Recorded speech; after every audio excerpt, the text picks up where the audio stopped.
शिवरात्रि से जुड़ी संपूर्ण जानकारी आपको इस वीडियो में मिलने वाली है, पर उससे पहले आपको यह हम बताएंगे कि शिवरात्रि कितनी तारीख को मनाई जा रही है और सही समय एवं संपूर्ण जानकारी इस वीडियो में हम आपको बताएंगे।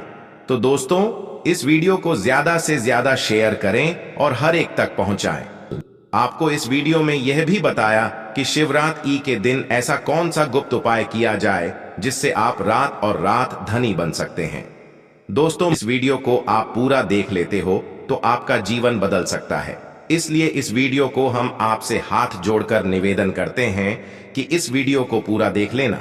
चलिए जान लेते हैं बारी बारी से सब कुछ की शिवरात्रि के दिन ऐसा क्या खा लेना है हमसे हमको जिससे हम धन की प्राप्ति हो, हमारी हर एक मनोकामना पूरी हो जाए। चलिए जान लेते हैं। महाशिवरात्रि भारतीयों का एक प्रमुख त्योहार है। यह भगवान शिव का प्रमुख पर्व है। माघ फाल्गुन कृष्ण पक्ष चतुर्दशी को महाशिवरात्रि पर्व मनाया जाता है। माना जाता है कि सृष्टि का प्रारंभ इसी दिन से हुआ था। पौराणिक कथाओं के अनुसार इस दिन सृष्टि का आरंभ अग्निनग, जो महादेव का विशालकाय स्वरूप है, के उदय से हुआ। इसी दिन भगवान शिव का विवाह देवी पार्वती के साथ हुआ था। महाशिवरात्रि के दिन भगवान शिव व पत्नी पार्वती की पूजा होती है। यह पूजा व्रत रखने के दौरान की जाती है। साल में होने वाली 12 शिव शिवरात्रियों में से महाशिवरात्रि को सबसे महत्वपूर्ण माना जाता है। एक भारत सहित पूरी दुनिया में महाशिवरात्रि का पावन पर्व बहुत ही उत्साह के साथ मनाया जाता है। महाशिवरात्रि कब रहेगी? वर्ष 2024 में होली के पहले फाल्गुन कृष्ण पक्ष की चतुर्दशी के दिन महाशिवरात्रि का त्योहार मनाया जाता है। श्रावण मास में शिवरात्रि और फाल्गुन माह में महाशिवरात्रि का पर्व मनाया जाता है। सद शिव जी की विशेष पूजा और आराधना होती है और विशेष अभिषेक किया जाता है। अधिकतर मत के अनुसार शिव जी की पूजा निषध काल में की जाती है। 8 मार्च 2024 शुक्रवार को रहेगी महाशिवरात्रि। चतुर्दशी तिथि प्रारंभ 8 मार्च 2024 को रात्रि 9:57। चतुर्दशी तिथि समाप्त 9 मार्च 2024 को शाम 6:01 बजे। कब है महाशिवरात्रि? चूंकि महाशिवरात्रि की पूजा रात में होती है और वह भी निश्चित काल में, इसलिए 8 मार्च 2024 को यह पर्व मनाया जाएगा। चतुर्दशी पहले ही दिन निशित व्यापिनी हो तो उसी दिन महाशिवरात्रि मनाते हैं। रात्रि का 8वां मुहूर्त निषिद्ध काल कहलाता है। पूजा के शुभ मुहूर्त अभिजीत मुहूर्त दोपहर 1:28 से 12:56 तक। विजय मुहूर्त दोपहर 2:30 से 3:01 तक। गोधूली मुहूर्त शाम 6:02 से 6:48 तक। सयान संध्या शाम 6:02 से 7:29 तक। अमृतकाल रात्रि 10:43 से 1:28 तक। सर्वार्थ सिद्ध योग सुबह 6:38 से 10:14 तक। निशिता मुहूर्त रात्रि 12:07 से 12:56 तक। क्यों मनाते हैं महाशिवरात्रि का पर्व? फाल्गुन कृष्ण चतुर्दशा माद देवो महानिशा संहिता में बताया गया है कि फाल्गुन मास की कृष्ण चतुर्दशी की रात्रि में आदि देव भगवान शिव करोड़ों सूर्य के समान प्रभाव वाले शिवलिंग रूप में प्रकट हुए थे। माना जाता है कि सृष्टि की शुरुआत में इस दिन आधी रात में भगवान शिव का निराकार से साकार रूप में ब्रह्मा से रुद्र के रूप में अवतरण हुआ था। प्रलय की बेला में इसी दिन प्रदोष के समय भगवान शिव तांडव करते हुए ब्रह्मांड को तीसरे नेत्र की ज्वाला से भस्म कर देते हैं। इसलिए इसे महाशिवरात्रि या जलरात्रि भी कहा गया है। शिकारी ने उसे भी जाने दिया। 2 बार शिकार को खोकर उसका माथा ठनका। वह चिंता में पड़ गया। रात्रि का आखिरी पहर बीत रहा था। तभी एक अन्य मृगी अपने बच्चों के साथ उधर से निकली शिकारी के लिए यह स्वर्णिम अवसर था। उसने धनुष पर तीर चढ़ाने में देर नहीं लगाई। वह तीर छोड़ने ही वाला था कि मृगी बोली, हे परधी, मैं इन बच्चों को इनके पिता के हवाले करके लौट आऊंगी। इस समय मुझे शिकारी हंसा और बोला, सामने आए शिकार छोड़ दूं? मैं ऐसा मूर्ख नहीं। इससे पहले मैं 2 बार अपना शिकार खो चुका हूं। मेरे बच्चे भूख प्यास से तड़प रहे होंगे। उत्तर में मृगी ने फिर कहा, जैसे तुम्हें अपने बच्चों की ममता सता रही है, ठीक वैसे ही मुझे भी। इसलिए सिर्फ बच्चों के नाम पर मैं थोड़ी देर के लिए जीवन दान मांग रही हूं। हे परधी, मेरा विश्वास कर, मैं इन्हें इनके पिता के पास छोड़कर तुरंत लौटने की प्रतिज्ञा करती हूं। दोस्तों, आगे जानकारी बताने से पहले आपसे महायोग टीवी चैनल एक छोटा सा अनुरोध करना चाहेगा कि आप अपनी राशि को कमेंट बॉक्स में जरूर डाल दें, क्योंकि हम राशि से जुड़ा आपका भाग्य भी बताते हैं और भाग्य में चल रही परेशानियों को दूर करने के लिए वह उपाय भी बताते हैं। इसलिए आप अपनी राशि को कमेंट बॉक्स में जरूर ही डाल दें, जिससे कि हम आपको विशेष रूप से उपाय बता सकें। चलिए आगे जानते हैं दोस्तों। वीडियो बीच में छोड़कर मत जाना, क्योंकि हम अंत में जो उपाय आपको बताएंगे वह आपकी जीवन बदल सकता है। इसलिए इस वीडियो का एक भी पार्ट आप मिक्स मत करना, नहीं तो आपको बहुत बड़ा नुकसान हो सकता है। इसलिए वीडियो को पूरा देखें। मृगी का दंत स्वर सुनकर शिकारी को उस पर दया आ गई। उसने उस मृगी को भी जाने दिया। शिकार के अभाव में बेल वृक्ष पर बैठा शिकारी बेलपत्र तोड़ तोड़कर नीचे फेंकता जा रहा था। पाप फटने को हुई तो एक हष्ट पुष्ट मृग उसी रास्ते पर आया। शिकारी ने सोच लिया कि इसका शिकार वह अवश्य करेगा। शिकारी की तनी प्रत्यंचा देखकर मृग विनीत स्वर में बोला, हे परधी भाई, यदि तुमने मुझसे पूर्व आने वाली 3 मृग हों तथा छोटे छोटे बच्चों को मार डाला है तो मुझे भी मारने में विलंब ना करो, ताकि मुझे उनके वियोग में एक क्षण भी दुख न सहना पड़े। मैं उन मृग का पति हूं। यदि तुमने उन्हें जीवन दान दिया है तो मुझे भी कुछ क्षण का जीवन देने की कृपा करो। मैं उनसे मिलकर तुम्हारे समक्ष उपस्थित हो जाऊंगा। मृग की बात सुनते ही शिकारी के सामने पूरी रात का घटना चक्र घूम गया। उसने सारी कथा मृग को सुना दी। तब मृग ने कहा, मेरी 3 पत्नियां जिस प्रकार प्रतिज्ञाबद्ध होकर गई हैं, मेरी मृत्यु से अपने धर्म का पालन नहीं कर पाएंगी। आज जैसे तुमने उन्हें विश्वास पात्र मानकर छोड़ा है, वैसे ही मुझे भी जाने दो। मैं उन सब के साथ तुम्हारे सामने शीघ्र ही उपस्थित होता हूं। उपवास, रात्रि जागरण तथा शिवलिंग पर बेलपत्र चढ़ने से शिकारी का हिंसक हृदय निर्मल हो गया था। उसमें भगवत शक्ति का वास हो गया था। धनुष तथा बाण उसके हाथ से सहज ही छूट गया। भगवान शिव की अनुकंपा से उसका हिंसक हृदय कारिक भावों से भर गया। वह अपने अतीत के कर्मों को याद करके पश्चाताप की ज्वाला में जलने लगा। थोड़ी ही देर बाद वह मृग सपरिवार शिकारी के समक्ष उपस्थित हो गया, ताकि वह उनका शिकार कर सके।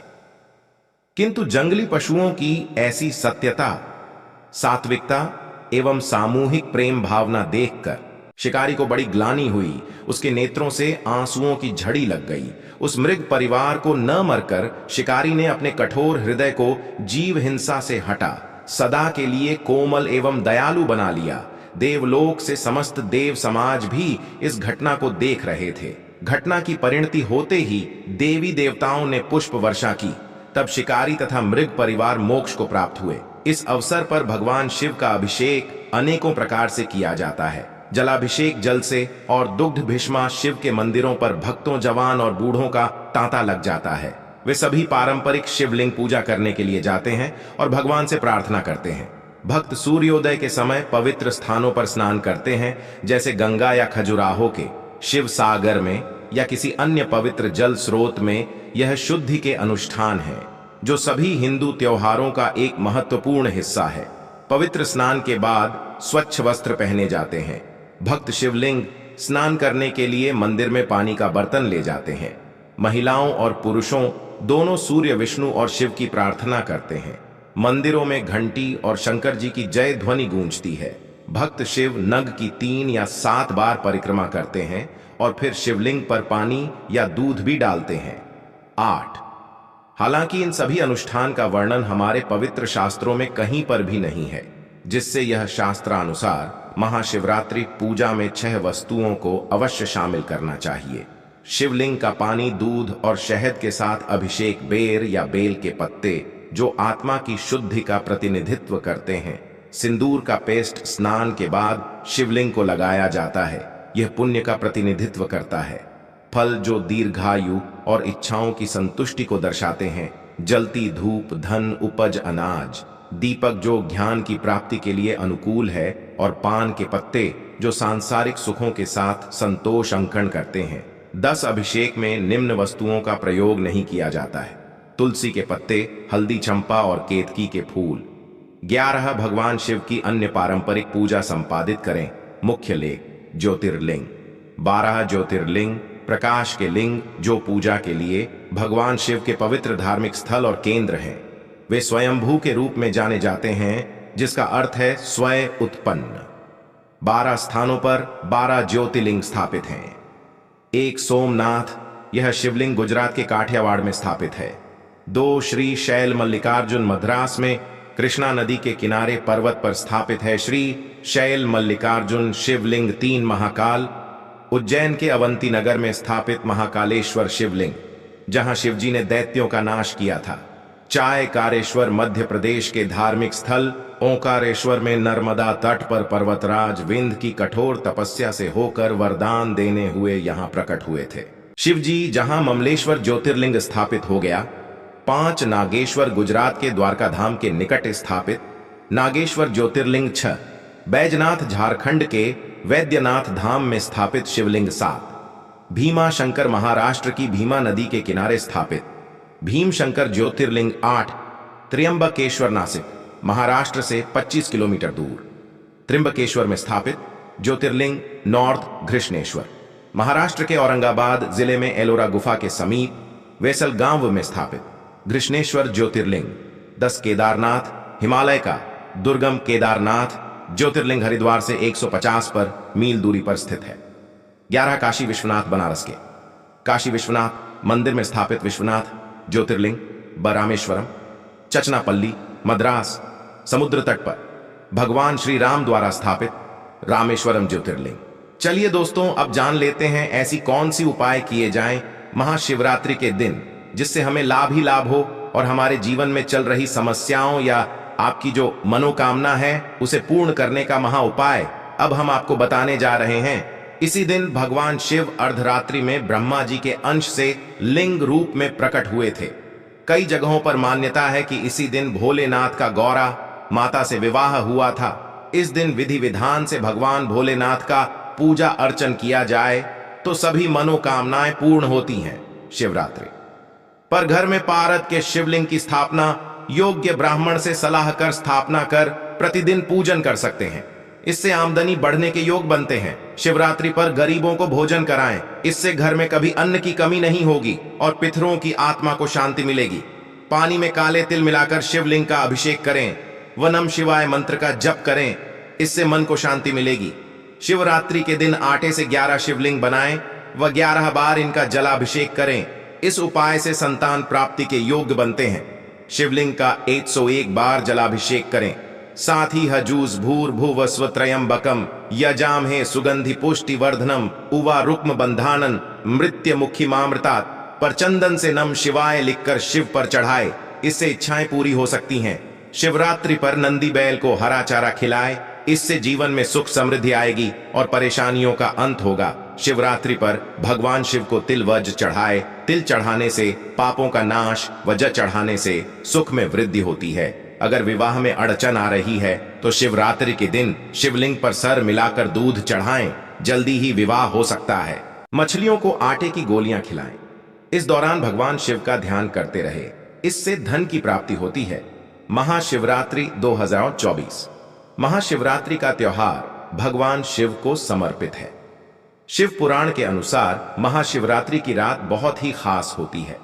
महाशिवरात्रि की रात को कुछ विशेष उपाय को बड़ा ही कारगर माना जाता है। जो शिवित कहते हैं कि यह उपाय करने से जीवन के सारे संकट दूर हो सकते हैं और मनोवांछित फल की प्राप्ति हो सकती है। आइए आज आपको बताते हैं कि महाशिवरात्रि की रात 5 कौन से चमत्कारी उपाय करने चाहिए। शिवलिंग की स्थापना महाशिवरात्रि की शाम को अपने घर में एक छोटे से पारद शिवलिंग की स्थापना करें। यह शिवलिंग आपके अंगूठे के पहले पोर से ज्यादा बड़ा नहीं होना चाहिए। इसे स्थापित करने के बाद हर पहर में उसकी विधिवत पूजा करें। इस उपाय से घर में सुख समृद्धि और खुशहाली आएगी। सुहाग सामग्री का दान महाशिवरात्रि पर साध्यकाल की पूजा के बाद किसी जरूरतमंद सुहागिन स्त्री को सुहाग की चीजें दान करना उत्तम माना जाता है। यह एक उपाय करने से सौभाग्य और पति की दीर्घायु का वरदान प्राप्त होता है। इस दान को गुप्त रखें और इसके बारे में किसी को ना बताएं। शिव मंदिर में 11 दिए। यदि आप नौकरी कारोबार से जुड़ी समस्याओं को झेल रहे हैं तो महाशिवरात्रि की रात शिव मंदिर में जाकर 11 दीपक जलाएं। इसके बाद वहीं खड़े होकर ओम नमः शिवाय का मन ही मन जाप करें। आपकी समस्याएं जल्दी ही खत्म हो जाएंगी। शिव पुराण के अनुसार कुबेर देव ने पूर्व जन्म में रात के समय शिवलिंग के पास दीपक प्रज्वलित किया था। इसी वजह से वह अगले जन्म में देवताओं के कोषाध्यक्ष बने।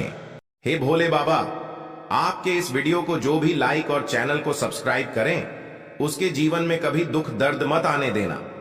दोस्तों, भगवान भोलेनाथ जी के शिवलिंग पर चढ़े हुए बेलपत्र को खाने से क्या होता है दोस्तों, अगर आपके जीवन में किसी भी प्रकार की कोई समस्या चल रही है, पैसे की कमी है, नौकरी नहीं लग पा रही है, बीमारियों से परेशान है, तो किसी भी प्रकार की कोई भी समस्या है, आज की इस वीडियो में आपकी सभी समस्याओं का निवारण होगा। दोस्तों, वीडियो आगे शुरू करें।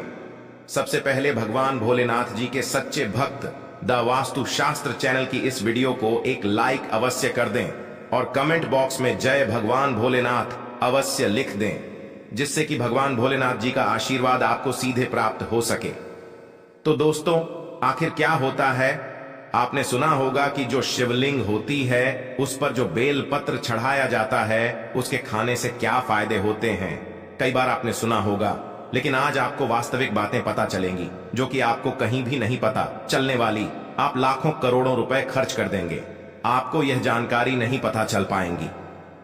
तो वास्तव में जब आप शिवलिंग पर बेलपत्र को चढ़ाते हैं तो वह बेलपत्र कोई साधारण बेलपत्र नहीं रह जाता, बल्कि वह साक्षात भगवान भोलेनाथ का प्रसाद बन जाता है। तो दोस्तों, यह वीडियो अपने फायदे के लिए ध्यान से सुनना और ध्यान से देखना। आपको बता दूं कि हमारे धर्मशास्त्र में कहा गया है कि शिवलिंग पर चढ़ा बेलपत्र 6 महीने तक बासी नहीं माना जाता। जी हां दोस्तों, बेलपत्र को शिवलिंग पर चढ़ाने के बाद उसे पुनः धोकर शिवलिंग पर 6 महीने तक चढ़ाया जा सकता है, क्योंकि भारत में कई ऐसी जगह है जहां पर शिवलिंग स्थापित है परंतु उसके आसपास बेलपत्र उपलब्ध नहीं हो पाए। इसी वजह से कई लोग बेलपत्र उपलब्ध ना होने के कारण पुराने बेलपत्र का जो चौरा होता है उसको भगवान भोलेनाथ को चढ़ाते हैं, ऐसा विधान है। तो दोस्तों, बेलपत्र को भगवान भोलेनाथ पर चढ़ाने के पीछे एक पौराणिक कथा है और कथा के अनुसार जब समुद्र मंथन चल रहा था, उसी समय समुद्र मंथन के दौरान अमृत के साथ कई और चीज भी निकली थी, जिसमें से एक विष निकला था। विष आप जहर भी कह सकते हैं, और यह विष चारों ओर फैलने लगा था। उसी समय पूरी सृष्टि को विष से बचाने के लिए भगवान भोलेनाथ ने इस विष को अपने कंठ में धारण कर लिया था। इसलिए भगवान भोलेनाथ को उसे दिन से नीलकंठ भी कहा जाने लगा। परंतु विष के प्रभाव से भगवान भोलेनाथ के शरीर का ताप बढ़ने लगा, जिसकी वजह से आसपास का वातावरण जलने लगा और वहां देवी देवताओं ने प्राचीन वेद सलाहकारों से सलाह ली कि भगवान भोलेनाथ को इस विष से कैसे बचाया जाए। तो दोस्तों, उस समय जो प्राचीन वेद सलाहकार थे, उन्होंने सलाह दी कि आप भगवान भोलेनाथ को बेलपत्र का सेवन कराया, और भगवान भोलेनाथ को उस समय वहां पर जो भी उपस्थित देवी देवताओं ने तत्काल बेलपत्र खिलाया और जल्द से स्नान कराया। इसके बाद भगवान भोलेनाथ के शरीर में जो उत्पन्न गर्मी थी वह शांत होने लगी। तभी से भगवान भोलेनाथ को बेलपत्र चढ़ाने की परंपरा मानी गई है। दोस्तों, शिवलिंग पर बेलपत्र अर्पित करने के बाद हमें जल जरूर चढ़ाना चाहिए। इससे भगवान भोलेनाथ को शीतलता मिलती है और उनका आशीर्वाद हमें प्राप्त होता है। हमेशा ध्यान रखिएगा कि 3 पत्ती वाली जो बेलपत्र होती है वही भगवान भोलेनाथ को आप चढ़ाइए।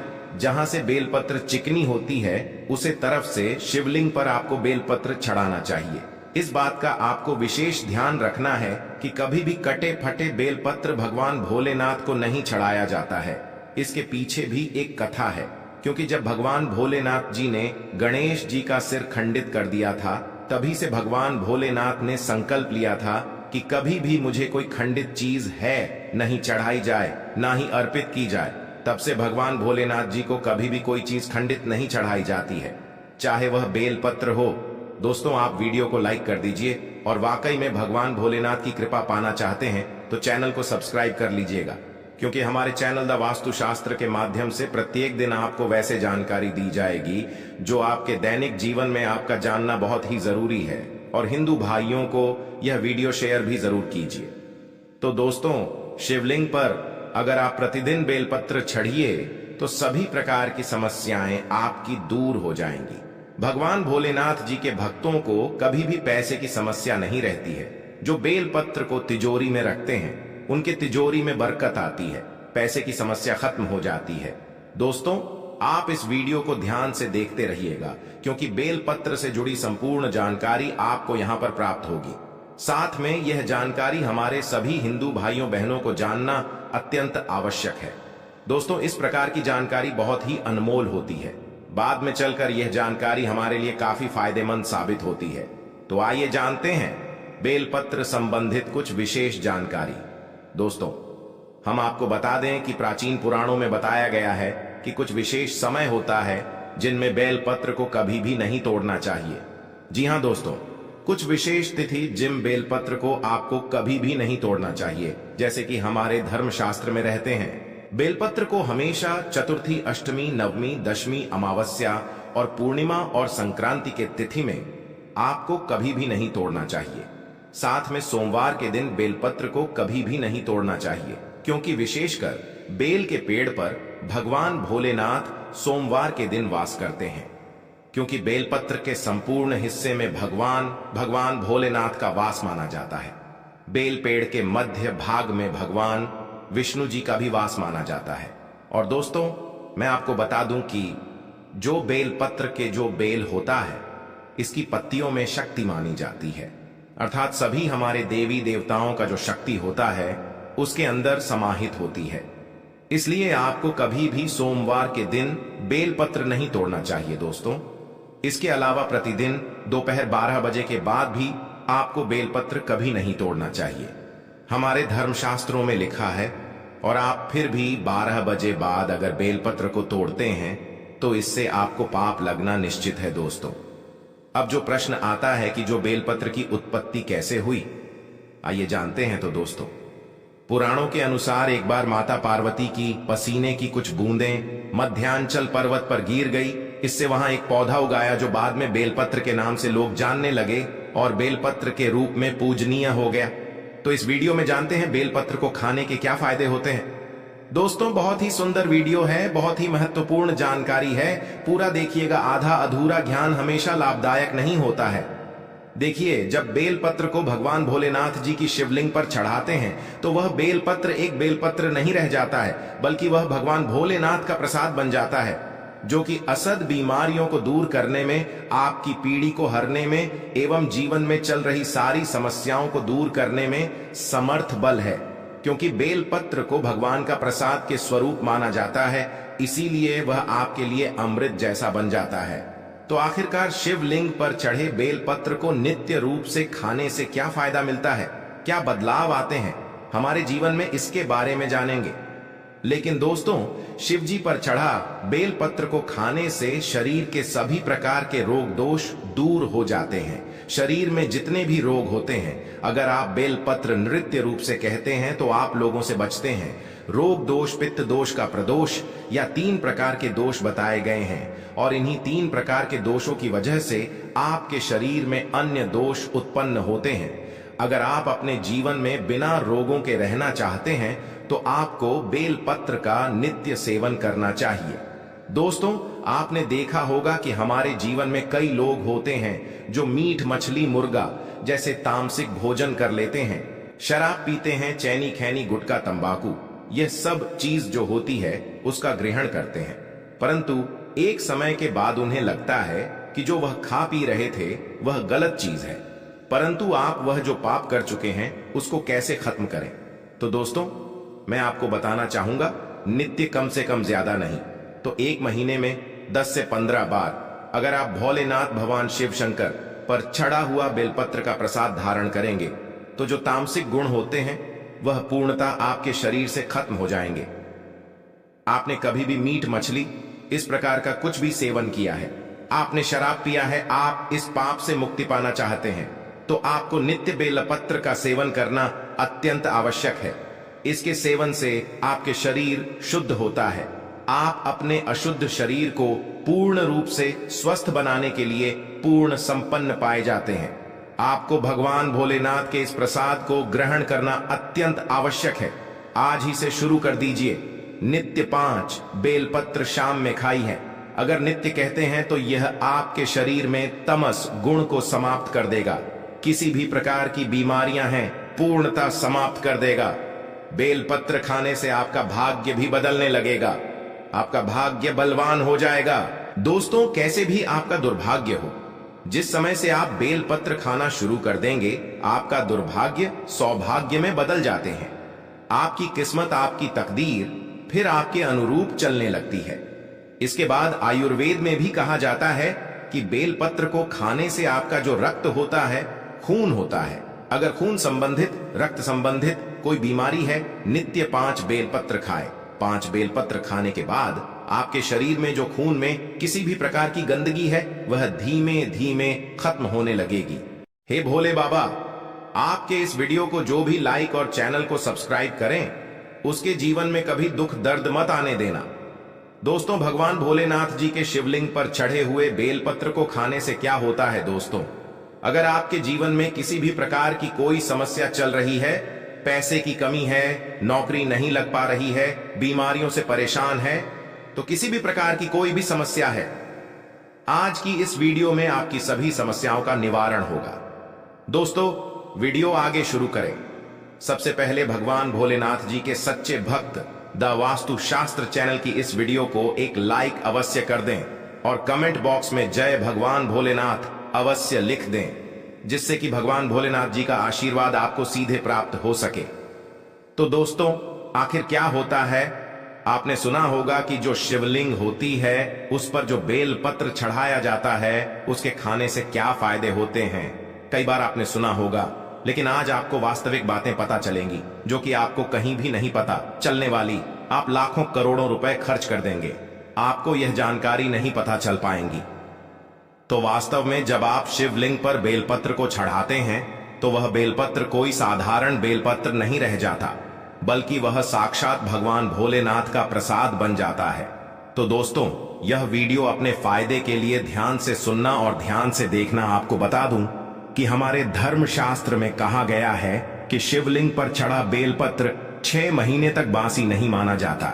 जी हां दोस्तों, बेलपत्र को शिवलिंग पर चढ़ाने के बाद उसे पुनः धोकर शिवलिंग पर 6 महीने तक चढ़ाया जा सकता है, क्योंकि भारत में कई ऐसी जगह है जहां पर शिवलिंग स्थापित है, परंतु उसके आसपास बेलपत्र उपलब्ध नहीं हो पाए।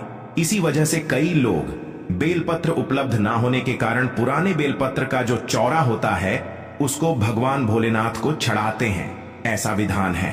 तो दोस्तों, बेलपत्र को भगवान भोलेनाथ पर चढ़ाने के पीछे एक पौराणिक कथा है, और कथा के अनुसार जब समुद्र मंथन चल रहा था, उसी समय समुद्र मंथन के दौरान अमृत के साथ कई और चीज भी निकली थी, जिसमें से एक विष निकला था।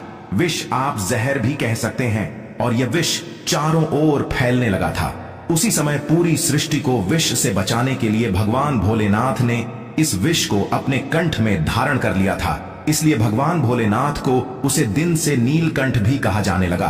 परंतु विष के प्रभाव से भगवान भोलेनाथ के शरीर का ताप बढ़ने लगा, जिसकी वजह से आसपास का वातावरण जलने लगा, और वहां देवी देवताओं ने प्राचीन वेद सलाहकारों से सलाह ली कि भगवान भोलेनाथ को इस विष से कैसे बचाया जाए।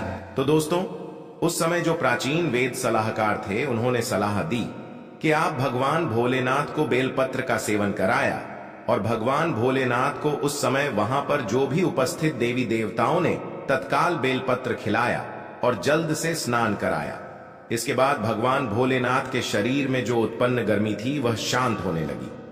तभी से भगवान भोलेनाथ को बेलपत्र चढ़ाने की परंपरा मानी गई है। दोस्तों, शिवलिंग पर बेलपत्र अर्पित करने के बाद हमें जल जरूर चढ़ाना चाहिए। इससे भगवान भोलेनाथ को शीतलता मिलती है और उनका आशीर्वाद हमें प्राप्त होता है। हमेशा ध्यान रखिएगा कि 3 पत्ती वाली जो बेलपत्र होती है, वही भगवान भोलेनाथ को आप चढ़ाइए। जहां से बेलपत्र चिकनी होती है, उसे तरफ से शिवलिंग पर आपको बेलपत्र चढ़ाना चाहिए। इस बात का आपको विशेष ध्यान रखना है कि कभी भी कटे फटे बेलपत्र भगवान भोलेनाथ को नहीं चढ़ाया जाता है। इसके पीछे भी एक कथा है, क्योंकि जब भगवान भोलेनाथ जी ने गणेश जी का सिर खंडित कर दिया था, तभी से भगवान भोलेनाथ ने संकल्प लिया था कि कभी भी मुझे कोई खंडित चीज है नहीं चढ़ाई जाए, ना ही अर्पित की जाए। तब से भगवान भोलेनाथ जी को कभी भी कोई चीज खंडित नहीं चढ़ाई जाती है, चाहे वह बेलपत्र हो। दोस्तों, आप वीडियो को लाइक कर दीजिए, और वाकई में भगवान भोलेनाथ की कृपा पाना चाहते हैं तो चैनल को सब्सक्राइब कर लीजिएगा, क्योंकि हमारे चैनल द वास्तुशास्त्र के माध्यम से प्रत्येक दिन आपको वैसे जानकारी दी जाएगी जो आपके दैनिक जीवन में आपका जानना बहुत ही जरूरी है। और हिंदू भाइयों को यह वीडियो शेयर भी जरूर कीजिए। तो दोस्तों, शिवलिंग पर अगर आप प्रतिदिन बेलपत्र चढ़िए तो सभी प्रकार की समस्याएं आपकी दूर हो जाएंगी। भगवान भोलेनाथ जी के भक्तों को कभी भी पैसे की समस्या नहीं रहती है। जो बेलपत्र को तिजोरी में रखते हैं उनके तिजोरी में बरकत आती है, पैसे की समस्या खत्म हो जाती है। दोस्तों, आप इस वीडियो को ध्यान से देखते रहिएगा, क्योंकि बेलपत्र से जुड़ी संपूर्ण जानकारी आपको यहां पर प्राप्त होगी। साथ में यह जानकारी हमारे सभी हिंदू भाइयों बहनों को जानना अत्यंत आवश्यक है। दोस्तों, इस प्रकार की जानकारी बहुत ही अनमोल होती है। बाद में चलकर यह जानकारी हमारे लिए काफी फायदेमंद साबित होती है। तो आइए जानते हैं बेलपत्र संबंधित कुछ विशेष जानकारी। दोस्तों, हम आपको बता दें कि प्राचीन पुराणों में बताया गया है कि कुछ विशेष समय होता है जिनमें बेलपत्र को कभी भी नहीं तोड़ना चाहिए। जी हां दोस्तों, कुछ विशेष तिथि जिन बेलपत्र को आपको कभी भी नहीं तोड़ना चाहिए, जैसे कि हमारे धर्मशास्त्र में रहते हैं। बेलपत्र को हमेशा चतुर्थी, अष्टमी, नवमी, दशमी, अमावस्या और पूर्णिमा और संक्रांति के तिथि में आपको कभी भी नहीं तोड़ना चाहिए। साथ में सोमवार के दिन बेलपत्र को कभी भी नहीं तोड़ना चाहिए, क्योंकि विशेषकर बेल के पेड़ पर भगवान भोलेनाथ सोमवार के दिन वास करते हैं। क्योंकि बेलपत्र के संपूर्ण हिस्से में भगवान भोलेनाथ का वास माना जाता है। बेल पेड़ के मध्य भाग में भगवान विष्णु जी का भी वास माना जाता है।